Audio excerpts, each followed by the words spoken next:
Welcome friends, প্রত্যেককে স্বাগত আমাদের ইউটিউব চ্যানেলে। যে সমস্ত ভিউয়ার্সরা প্রথমবার চ্যানেলটি দেখছেন তারা অবশ্যই চ্যানেলটিকে সাবস্ক্রাইব করে দেবেন এবং চ্যানেলের পাশে থাকা বেল আইকনটি প্রেস করবেন যাতে এই ধরনের খবরাখবর সবচেয়ে আগে সবচেয়ে দ্রুত আপনাদের কাছে পৌঁছে যায়। তো আজকে আপনাদের একটি ঘটনার বিবরণ দেব, যে ঘটনায় এই যে 32,000 প্রাথমিকের চাকরি বাতিল মামলা শুনানি হচ্ছে, যেখানে ইন্টার 42-এ 949-এ রিজার্ভেশন রোস্টার মানা হয়নি। তো সেখানে যদি অনেকেই দাবি করছেন যে মহামান্য হাইকোর্ট বা অনেকের দাবি মতো যে রিপ্যানেল হবে, তো সেক্ষেত্রে মহামান্য হাইকোর্ট ধরে মেনেই নিল, অ্যাপটিউড টেস্ট হয়েছে এবং সেক্ষেত্রে রিপ্যানেল একটা ডিরেকশন দিল। যদি রিপ্যানেলের ডিরেকশন দেয় 42 আর 949 প্যানেলে, এই রিপ্যানেলের অর্ডার যদি মহামান্য হাইকোর্ট দিয়ে দেয়, 10টি জেলায় নন ট্রেন্ড জেনারেল একজন প্রার্থীও চাকরি পাবেন না। আবার রিপিট করছি, কমপক্ষে 10টি জেলায় একজন নন ট্রেন্ড প্রার্থীও চাকরি পাবেন না। বিশ্বাস হচ্ছে না তো? প্রমাণ দিয়ে দেবো আজকে এই ভিডিওতে। তো এটা আমরা 10 বলেছি, কিন্তু একজন ভদ্রলোকের নাম বলছি, তিনি এনসিটিইর হয়ে অ্যাপিয়ার করেন, এমএইচআরডির হয়ে অ্যাপিয়ার করেন, তাদেরকে আপনারা দেখেছে, আমি নাম বলছি না।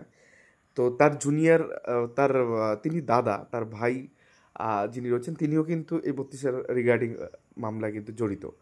তো তোর দাদার সাথে যখন আমরা কনফারেন্স করলাম, এবং বিশ্বাস করবেন না, তিনি জাস্ট প্রথমে আধ ঘন্টা টাইম দিয়েছিল এবং কথাবার্তা বলার পরে বলছে আমি 1 কাপ চা খাবো, আধ ঘন্টা সময় তোমাদেরকে দেবো। তো সেটা হয়েছিল একটা জায়গায় মিটিং। তো সেখানে তিনি গোটা অংশ দেখেন এবং 3.5 ঘন্টা ননস্টপ মিটিংটা হয়। 7 কাপ চা তিনি খান এবং তারপর একটা মন্তব্য তিনি মন্তব্য করেন যে জেনারেল নন ট্রেন 20টা জেলার একটা জেলাতে চাকরি পাওয়ার কথা নয়। তিনি এমনই মন্তব্য করেন, জেনারেল নন ট্রেন 20টা জেলায় একটা জেলায়ও চাকরি পাওয়ার কথা নয়। তিনি এমএইচআরডি হয়ে হাইকোর্টে বা বিভিন্ন কোর্টে মামলা লড়েন এবং এমএইচআরডির তরফ থেকে মামলা লড়েন। গোটা বিষয়টা দেখার পর এরকম মন্তব্য তিনি করেছিলেন। বাট আমরা আরও ডিপলি গেছি, তো গোটা অংশটা আমরা 10টা জেলা নিয়ে এসেছি। কোন 10টি জেলা অবশ্যই দেখাবো, তার আগে একটা ছোট্ট রিপোর্ট আপনাদের দেখাই। আরসি বাগচি, তৎকালীন পর্ষদ সচিবের দেওয়া রিপোর্ট, ফেলনা কেউ রিপোর্ট, এটা হাইকোর্টে কিন্তু সাবমিশন করা আছে, অর্থাৎ রেকর্ডে আছে। একটি ডিস্ট্রিক্ট দেখুন, প্যানেল 1 যেটা আমরা বলছি, প্যানেল 1 মানে হচ্ছে 10 প্যানেল। ধরুন একটা ডিস্ট্রিক্ট আমরা এখান থেকে চুজ করেছি, যে বাঁকুড়া ডিস্ট্রিক্টে ট্রেনরা চাকরি পেয়েছে 979 জন। পরবর্তীতে আরও কিছু ট্রেন হয়েছে, এটা আপনি হাজারও ধরতে পারেন, অসুবিধা নেই। বাট আমি ইনিশিয়াল স্টেজে ধরলাম 979 জন ট্রেন চাকরি পেয়েছে as per RC Bagchi report. আবার বলছি, বাঁকুড়া ডিস্ট্রিক্টের ট্রেন যাদের ট্রেনিং কোয়ালিফিকেশন ছিল, ডিএলএড ছিল যাদের, তারা চাকরি পেয়েছে 979 জন। এবার আপনাদের পুরো ভ্যাকান্সি পজিশনটা দেখাবো, একদম জলের মতন পরিষ্কার হয়ে যাবে, ক্লাস 2 এর বাচ্চার মতন বোঝাচ্ছি। আশা করি গোটা বিষয়টা আপনারা বুঝতে পারবেন, যদি কিনা রিজার্ভেশন রোস্টার আপনি বুঝে থাকেন, যদি 100 পয়েন্ট রোস্টার আপনি বুঝে থাকেন, যদি সেটের ল বুঝে থাকেন, যদি এই চ্যানেলের দীর্ঘদিনের শ্রোতা বা দর্শক বন্ধু আপনি হয়ে থাকেন, তাহলে অবশ্যই এই সামান্য জিনিসটুকু আপনার মাথায় ঢুকবেন এবং বুঝতে পারবেন যে রিপ্যানেল যারা দাবি করছেন তারা কিন্তু ভয়ঙ্কর দাবি করছেন, ক্ষতবিক্ষত হয়ে যাবেন। 8টা বছর চাকরি কোনোভাবে এই প্যানেলে ফিট হতে পারবে না। দেখাই ভ্যাকান্সি পজিশনটা দেখুন বাঁকুড়া ডিস্ট্রিক্টের। কতদিন কোনো এক আইনজীবী, ইন সার্ভিস তরফ থেকে এক আইনজীবী, উনি প্রতীক ধর, স্যার ভুলে গেছে নামটা, উনি না বুঝতেই পারছেন না যে কটা মাদার ক্যাটাগরিতে নিয়োগ হয়েছে। আমি একদম সরল ভাষায় বলে দিই, 4টে মাদার ক্যাটাগরি আছে, একটা নন এক্সামটেড, একটা এক্সামটেড, একটা এক্স সার্ভিসম্যান, একটা ইন্টার লাস্টের কালামটা ইন্টার প্যারাটিচারের মধ্যে ভাগগুলো আছে, আমি আর যাচ্ছি না, পর্ষদ যেভাবে নিয়োগ করেছে আমি সেইভাবেই বলছি। নন এক্সামটেড সাধারণ প্রার্থী, একটা এক্সামটেড যারা জমি টমি দান করেছে তাদের একটা কোঠার চাকরি, একটা এক্স সার্ভিসম্যান অন্য চাকরি টাকরি ছেড়ে টেড়ে দিয়ে এসছেন তাদের একটা চাকরি, বা তাদের রিটায়ারমেন্টের পরে তাদের একটা চাকরি, আর ইন্টার লাস্টের কারণটা প্যারাটিচার। এই 4টে মাদার ক্যাটাগরি আছে। এবার এর মধ্যে হরাইজন্টাল ভার্টিক্যাল এত জটিল বিষয় আপনাদের মাথায় ঢোকাবো না, সিম্পলভাবে আসে। আমি ধরে নিলাম সমস্ত জায়গার জেনারেল সিটগুলো আমি প্রথমে দেখাচ্ছি, যে সমস্ত জায়গায় জেনারেল সিটগুলো যদি আমি দেখাই, যে হায়েস্ট বাঁকুড়া ডিস্ট্রিক্ট সব জেনারেল পদ কত সেটা আপনাদের দেখাই। দেখুন, নন এক্সামটেডের জেনারেল সংখ্যা 448, এক্সামটেডে হচ্ছে 216, এক্স সার্ভিসম্যানে হচ্ছে আপনার 35টা, আর নন এক্সামটেড হচ্ছে 51টা, এটা প্যারাটিচার, আর এক্সামটেডে প্যারাটিচার 24টা, আর এক্স সার্ভিসম্যান প্যারাটিচার 4টে। সব যদি আপনি যোগ করে নেন, সমস্ত জেনারেল সিট ওপেন ক্যাটাগরি বা আনরিজার্ভ সিট হচ্ছে 778টি পোস্ট, 778টি পোস্ট রয়েছে। এবার এই জেলায় ট্রেন কত দেখালাম বাঁকুড়া ডিস্ট্রিক্টে নিয়ে কথা বলছি। বাঁকুড়া ডিস্ট্রিক্টে ট্রেন প্রার্থী চাকরি পেয়েছেন সেই সংখ্যাটা 779 জন। আর আপনারা প্রত্যেকে জানেন যে আগে আনরিজার্ভটা অকুপাই হয়, ওখানে সবাই আগে ঢুকে যাবে, দেন পরবর্তী কিন্তু ওখানে যদি এসসি এসটি ওবিসিরা ঠাঁই না পায় দেন নিজের ক্যাটাগরিতে আসবে। এটা হচ্ছে রুলস। সেই রুলসে এই যে ধরুন 778টা জেনারেল, এটা তো আগে ফিল আপ হবে, তারপরে না ক্যাটাগরিতে যাবে। আমি তো প্যারাটিচার ধরেইনি, ধরেন প্যারাটিচার কেউ চাকরি পায়নি, আমি সাধারণ প্রার্থীদের কথা বলছি। তো সেই সংখ্যাটা হচ্ছে ট্রেন সংখ্যা 979 জন। তাহলে 979 জন প্রথমে এই আনরিজার্ভ সিট বা জেনারেল সিটটার মধ্যে ঢুকবে, সেই সংখ্যাটা কত? 778 জন। আমি 800 ধরে নিলাম। দেন বাকি যে 179 জন সামথিং কিছু থাকলো বা 200 জন থাকলো, সেটা নিজের নিজের ক্যাটাগরিতে, রেসপেক্টিভ ক্যাটাগরিতে যাবে। তাহলে জেনারেল সিটটা আগেই শেষ হয়ে যাচ্ছে, ট্রেন দিয়েই শেষ হয়ে যাচ্ছে, তাহলে নন ট্রেন পাওয়ার জায়গা নেই। কিন্তু বাঁকুড়া ডিস্ট্রিক্টে 350 থেকে 400 নন ট্রেন প্রার্থী চাকরি করছেন 2016 সাল থেকে, 17 সাল থেকে। বিষয়টা এখানে, কারণ এই যে 779 জন ক্যাটাগরি টু ক্যাটাগরি রাখা হচ্ছে, তাদেরকে ধরুন ওবিসি, তাদেরকে জেনারেল ঢুকতে দেওয়া হয়নি। যদি রিজার্ভেশন ফলো করে, 100% রোস্টার ফলো করে রিপ্যানেল হয়, তাহলে এই যে দেখালাম 778টা পোস্ট আগে এখানে ভরবে, তারপর যদি এখানে না ভরে আর কোনো পুরো ফিল্ড আপ হয়ে গেছে, পুরো প্যাকড আপ, দেন তারপরে নিজের ক্যাটাগরিতেই যাবে।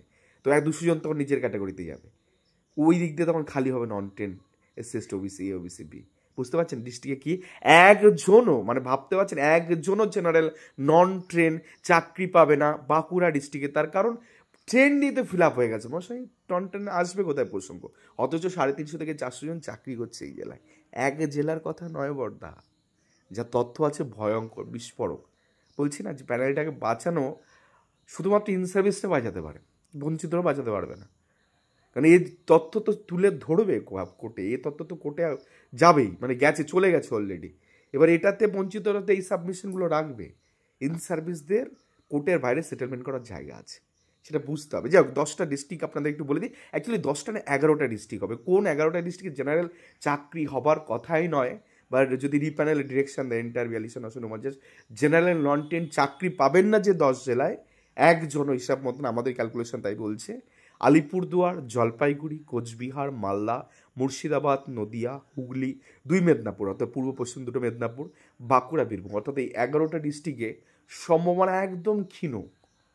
এসসি এসটি ওবিসি ঢালাওভাবে পাবে, কারণ তাদের প্রচুর নন ট্রেন্ডের ভ্যাকেন্সি ফাঁকা থাকবে, যেহেতু জেনারেলটা বা আউটপেন্ড ক্যাটাগরি বা আনরিজার্ভ সিটটা আগে ফিল আপ হয়ে যাচ্ছে ট্রেন দিয়ে। তো সেখানে কিন্তু অনেকে পাবে, যেটা রিভার্স হয়ে গেছিলো 2017 নিয়োগে, যে রিজার্ভেশনটা জেনারেলরা ভোগ করছে। তো সেক্ষেত্রে সেই সংরক্ষণের সুবিধাটুকু তো এবার তাদেরকে ফেরত দিতে হবে, SC ST OBC OBC B. তখন কিন্তু এই 10টা জেলাতে, যেটা ওই যে বললাম, যিনি এমএইচআরডি, যিনি এনসিটিরও অ্যাপিয়ার করে, যিনি বলেছেন একটা ডিস্ট্রিক্টও পাবে না, আমরা সেটাকে শিথিল করে 50% নিয়ে এসেছি। এবং যা তথ্য এখনও পর্যন্ত অ্যাভেলেবেল আছে, যদি রিপ্যানেল হয়, এই 10টা জেলাতে বা 11টা জেলাতে সম্ভব নয় জেনারেল নন ট্রেন্ডের চাকরি পাওয়া। একদম অলপ করে বলছি, আপনি মাটি খুঁড়ুন, মাথা খুঁড়ুন, যা খুঁড়ুন, কিন্তু রিয়েল ফ্যাক্ট এটাই, বাস্তব এটাই, এই করুণ সত্য। এবার একটু উল্টো দিক থেকেও আপনাকে ভাবতে হবে, যাদের 2017 সালে চাকরি পাওয়ার কথাই ছিল না, তারা 8 বছর চাকরি করে নিল।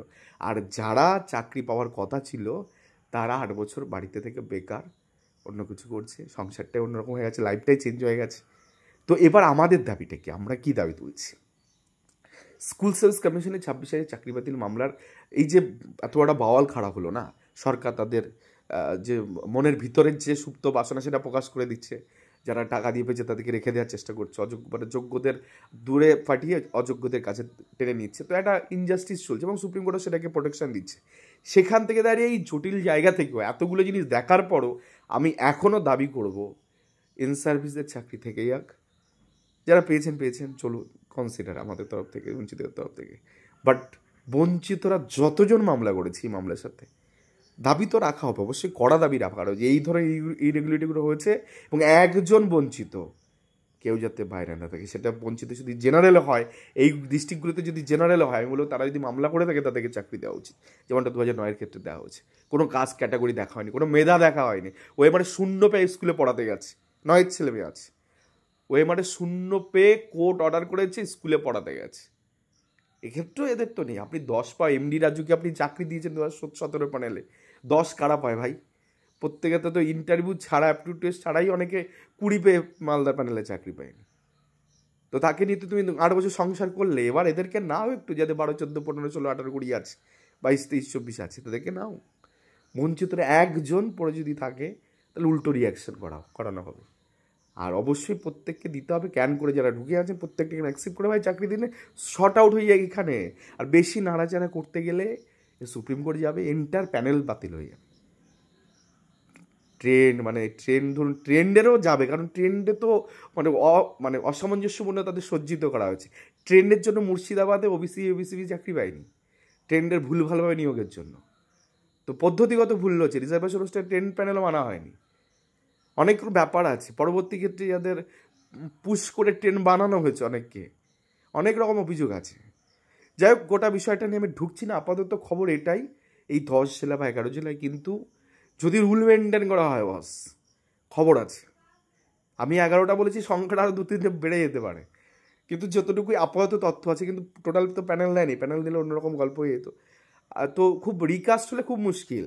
সিম্পল ওয়ে, ভাই বঞ্চিত যে কটা আছে সব কটাকে বাড়িতে অ্যাপয়েন্টমেন্ট পাঠাও, চাকরি দাও সেখানে। তো আজকের গুরুত্বপূর্ণ ভিডিও এখানে শেষ করলাম। ধন্যবাদ সকলে, ভালো থাকবেন, সুস্থ থাকবেন।